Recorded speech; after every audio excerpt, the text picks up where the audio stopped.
पाकिस्तान में stock exchange इस वक्त अपनी बुलंद तरीन सतह पर है और मार्केट ने 1 लाख पॉइंट्स का हिस्सा अबूर कर लिया है। कुछ लोग मार्केट की इस तेजी को मुल्क की तरक्की से ताबीर कर रहे हैं, तो कुछ लोगों का मानना है कि ये एक फेक रैली है। कुछ लोग ये भी कहते हैं कि शायद हुकूमत और कुछ इदारे हैं मार्केट की इस तेजी के जिम्मेदार हैं, ताकि वो ये तासुर दे सकें कि मुल्क में मुआशी इस्तेहकाम वापस आ गया है। सवाल ये है कि इन तमाम मफरूजात में से कौन सा मफरूजा सही है और कौन सा गलत। इससे पहले कि हम इन मफरूजात पर बात करें, हमारे लिए ये जानना अहम है कि आखिर मार्केट काम कैसे करती है। तो ये सब जानने के लिए हमने दावत दी है चेस सिक्योरिटी के रिसर्च हेड यूसुफ मोहम्मद फारूक को।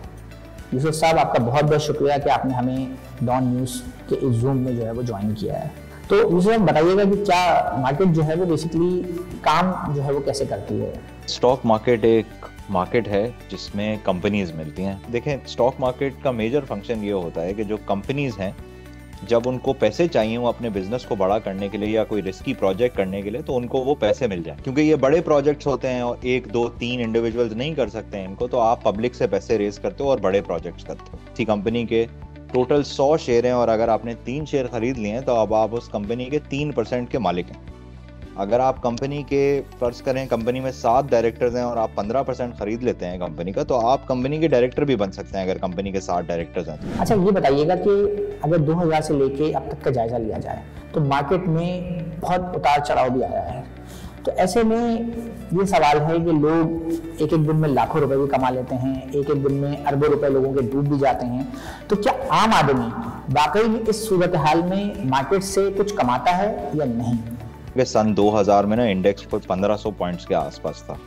आज इंडेक्स कोई जो है वो 1,10,000 पॉइंट से ऊपर है। तो अगर आपने 1500 रुपए इंडेक्स में इन्वेस्ट किए थे, इंडेक्स की कंपनीज में इन्वेस्ट किए थे 2000 में, तो आज आपके पास 1,10,000 रुपए। हमने बहुत बड़े बड़े पीरियड्स देखे जिनमें टोटल ओवरऑल रिटर्न कोई नहीं बना। जैसे अगर आप 2008 से लेके 2012 तक का पीरियड देखें तो कोई रिटर्न नहीं बना। आप 2017 से लेके 2022-23 तक देखें तो कोई रिटर्न नहीं बना। लेकिन अगर हम लॉन्ग टर्म देखें कि 2000 से लेके 2024 तक क्या हुआ है, तो आप देखेंगे कि हर साल का एक 19% का क्यूमुलेटिव एवरेज ग्रोथ रेट है। हर साल ऑन एवरेज मार्केट 19% से कंपाउंड की है। अच्छा, ये बताइएगा कि अभी हालिया दिनों के अंदर मार्केट जो है वो बहुत तेजी से ऊपर गई है और उसने 1 लाख पॉइंट्स का हिस्सा अबूर किया है। तो इसकी क्या वजह है? देखिए, अभी पिछले 6 महीने में, तो पिछले 6 महीने भी नहीं, पिछले 5 महीने में एक बहुत इंटरेस्टिंग चीज़ हुई है कि अगर आप जून में अगर आप 3 महीने के लिए हुकूमत पाकिस्तान को पैसे दे देते तो आप तकरीबन 21% रिटर्न बना लेते। आज वो रिटर्न 12% से कम है। तो अब ज़ाहिर है, जब हुकूमत जब कम रिटर्न दे रही है और डिपॉजिटर्स को भी अब कम रिटर्न मिल रहा है, तो अब वो थोड़े से रिस्की एसेट्स की तरफ जा रहे हैं। अब क्योंकि इंटरेस्ट रेट्स बहुत ही ज़्यादा स्पीड से गिरे हैं, तो उसकी वजह से हुआ यह है कि स्टॉक मार्केट भी बहुत ही ज़्यादा स्पीड से जो है वो पिछले, हम अगर 6 महीने देखें तो पिछले 6 महीने में बहुत ज़्यादा तेज़ी से स्टॉक मार्केट बढ़ गई। और उसकी मेजर वजह यह है कि इंटरेस्ट रेट बहुत स्पीड से नीचे आ गए। अच्छा, तो फिर इंटरेस्ट रेट तो नीचे जा रहे हैं और जैसे जैसे महंगाई नीचे आ रही है, इस बात का इम्कान है कि इंटरेस्ट रेट्स मजीद नीचे जाएंगे। तो क्या इस बात का इम्कान भी है कि जैसे जैसे इंटरेस्ट रेट नीचे आएंगे वैसे वैसे स्टॉक मार्केट ऊपर जाएगी? अच्छा देखो अब्दुल्ला, एक अमेरिकन इकोनॉमिस्ट थे जॉन केनेथ गैल्ब्रेथ। उनका एक कोट है कि there are only 2 types of forecasters, ones who don't know and ones who don't know that they don't know. Short term market forecasting नहीं करनी चाहिए, क्योंकि शॉर्ट टर्म में कुछ भी हो सकता है। हर महीने एक अमाउंट ऑफ पैसे जो आपको लॉन्ग टर्म के लिए इन्वेस्ट करने हैं वो आप हर महीने इन्वेस्ट करते रहें और शॉर्ट टर्म मार्केट फ्लक्चुएशंस को इग्नोर करें। अच्छी कंपनीज के स्टॉक्स खरीदें, सही वैल्यूएशंस पे खरीदें। तो देखें, कोई नहीं बता सकता कि 3 महीने बाद स्टॉक मार्केट कहाँ होगी या 1 महीने के बाद स्टॉक मार्केट क्या होगी या 1 साल के बाद स्टॉक मार्केट कहाँ होगी। बट अगर यहाँ से मार्केट फर्ज करें कि 20 साल 17% पे कंपाउंड होती रहेगी, अगर यहाँ से 20 साल मार्केट स्टॉक मार्केट 20% पे कंपाउंड 17% पे अगर कंपाउंड करती है स्टॉक मार्केट अगले 20 साल, तो यही इंडेक्स 25 लाख हो जाएगा। लेकिन बीच में बहुत सारे पीरियड्स आएंगे जब पॉलिटिकल मसाइल होंगे, जब इकोनॉमी में मसाइल होंगे, जब वॉलेटिलिटी होगी। लेकिन एक लॉन्ग टर्म व्यू बना के मार्केट में एंटर होना चाहिए। अगर आपको पैसे अगले 1 साल में चाहिए तो वो इन्वेस्ट नहीं करने चाहिए। अगर आपको अगले 3 साल में भी चाहिए तो भी आपको कॉशियस रहना चाहिए। देखें, ये हम कंपनीज के शेयर खरीद रहे हैं। जब कोई दुकान खरीदता है या घर खरीदता है या फैक्ट्री लगाता है तो वो अगले 10, 15 और 20 साल के लिए काम कर रहा होता है। और ये कोई जल्दी अमीर होने की जगह नहीं है, ये एक मार्केट है जिसमें कंपनीज मिलती हैं। आपको एक कंपनी अच्छी लगती है, आपको सही भाव पे मिलती है, तो आप जो है उसके शेयर्स खरीद सकते हो। चलिए अब आते हैं मफरूजों की तरफ, और उसमें जो सबसे बड़ा मफरूजा है वो ये है कि हुकूमत और हुकूमत के कुछ इदारे, कुछ बिजनेसेस को ये इनकरेज कर रहे हैं कि आप स्टॉक एक्सचेंज के अंदर ज्यादा से ज्यादा पैसा लगाएं ताकि मुल्क में मुआशी इस्तेहकाम के तासुर को मजबूत किया जा सके। तो सवाल ये है कि ये तासुर या ये मफरूजा किस हद तक दुरुस्त है? वैसे तो रैली अक्रॉस द बोर्ड हुई है, बट दो सेक्टर्स ज़ाहिर हैं जिनको गवर्नमेंट की कुछ चीज़ों की वजह से फ़ायदा हुआ है। देखें, एक तो सर्कुलर डेट रिजॉल्व होने की वजह से जो है वो आपकी ऑयल एंड गैस कंपनीज की वैल्यूएशंस काफ़ी बढ़ गई हैं कि अब वो जितने पैसे कमाएंगी अब उनके पास फ्री कैश होता है। पहले यही ऑयल एंड गैस की कंपनीज OGDC, PPL, PSO जब पैसे कमाती थी तो ये अर्निंग्स तो आती थी लेकिन इनका सिर्फ रिसीवेबल बढ़ रहा होता था, ये एक्चुअली कोई पैसे नहीं कमा रही होती थी, मतलब उधार पे सामान बेच के और इनको पेमेंट नहीं मिलती थी। तो एक तो ये हुआ है कि सर्कुलर डेट कम हो गया है तो वो स्टॉक्स बढ़ गए हैं। दूसरा ये हुआ कि देखें इंटरेस्ट रेट्स काफ़ी ऊपर थे पिछले साल, तो बैंक्स ने काफ़ी ज़्यादा पैसे कमाए, तो जिसकी वजह से अगर आप देखोगे तो बैंक्स के भी स्टॉक्स काफ़ी ज़्यादा बढ़ गए। फिर फर्टिलाइजर कंपनीज में भी यही हुआ है कि फर्टिलाइजर कंपनीज की अर्निंग्स भी अच्छी आई हैं, और फिर दूसरा फर्टिलाइजर कंपनीज पूरे पैसे पे आउट कर देती हैं, जिसकी वजह से जब इंटरेस्ट रेट्स नीचे आए हैं तो उनके स्टॉक्स भी बढ़ गए। But across the board rally है मेरा ख्याल है। देखें, ये बहुत सारे लोग कहते रहेंगे कि ये फेक रैली है वगैरह वगैरह, लेकिन मेरा ख्याल है वो ये नहीं समझते कि ये एक्चुअल कंपनीज हैं जो एक्चुअल पैसे कमाती हैं, और जब इंटरेस्ट रेट्स नीचे आते हैं तो एसेट प्राइसेस ऊपर चली जाती हैं। अच्छा, दूसरा बड़ा मफरूजा ये है कि मुल्क में बज़ाहिर तो कहीं से भी गैर मुल्की सरमायाकारी आ नहीं रही, तो आखिर ये स्टॉक एक्सचेंज में इतना पैसा कहाँ से आ रहा है?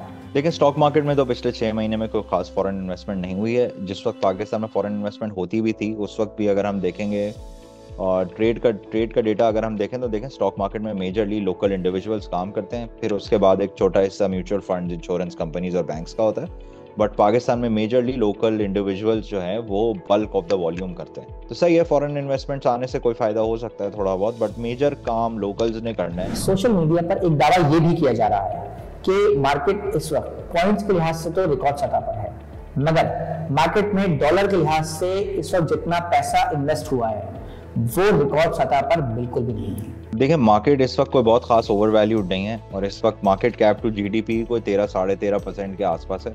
50 बिलियन की तकरीबन मार्केट हो गई है, 370 अरब रुपए से 370 बिलियन डॉलर से ऊपर की इकोनॉमी है, तो हम तो कोई 13% ऑफ जीडीपी पे हैं। हिंदुस्तान इस वक्त 100% ऑफ जीडीपी से ऊपर है, और पाकिस्तान ने भी जो है हिस्टोरिकली 60% ऑफ जीडीपी भी स्टॉक मार्केट देखी है।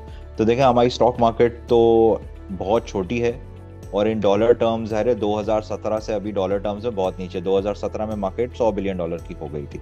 उसकी ज़ाहिर वजूहात हैं, बहुत सारी कंपनीज अभी भी पैसे नहीं बना रही हैं, और जैसे जैसे इकोनॉमी रिकवर करेगी तो उनके भी हालात इम्प्रूव होंगे। बट हाँ, मार्केट में अभी अगर हम हिस्टोरिकल वैल्यूएशंस के हिसाब से और हिस्टोरिकल प्राइसेस के हिसाब से देखें तो मार्केट में जो है अभी स्पेस है। मार्केट हिस्टोरिकल हाई पे इन डॉलर टर्म्स नहीं है, रुपए में ज़रूर है बट डॉलर टर्म्स में नहीं है।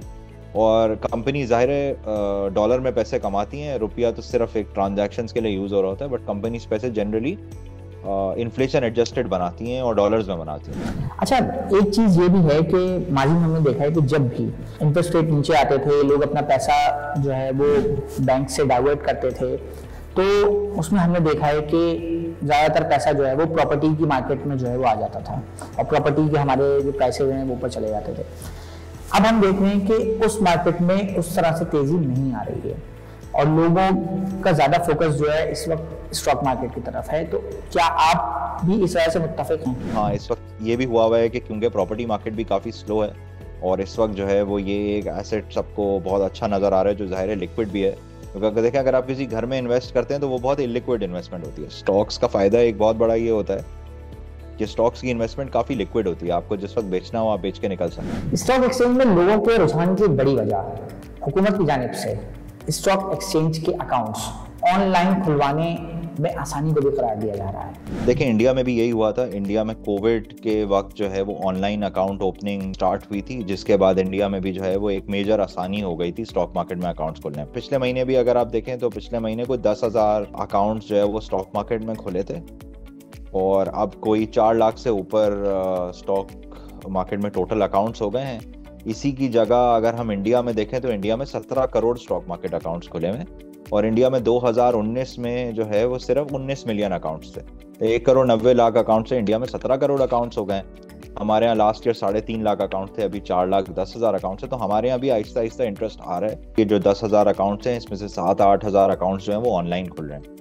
तो ज़ाहिर डिजिटाइजेशन से और ऑनलाइन होने से इसमें SECP का एक ज़ाहिर बहुत पॉजिटिव रोल रहा है। तो उम्मीद यही है कि आहिस्ता आहिस्ता और बहुत ज़्यादा आसान होता जाएगा, और किसी वक्त जितना आसान जो है वो कोई इजी पैसा का अकाउंट खोलना होता है, उतना ही आसान जो है वो स्टॉक मार्केट का अकाउंट खोलना भी हो जाएगा। मज़ीद न्यूज़ अपडेट्स और डिजिटल स्टोरीज के लिए सब्सक्राइब करें डॉन न्यूज़ पाकिस्तान।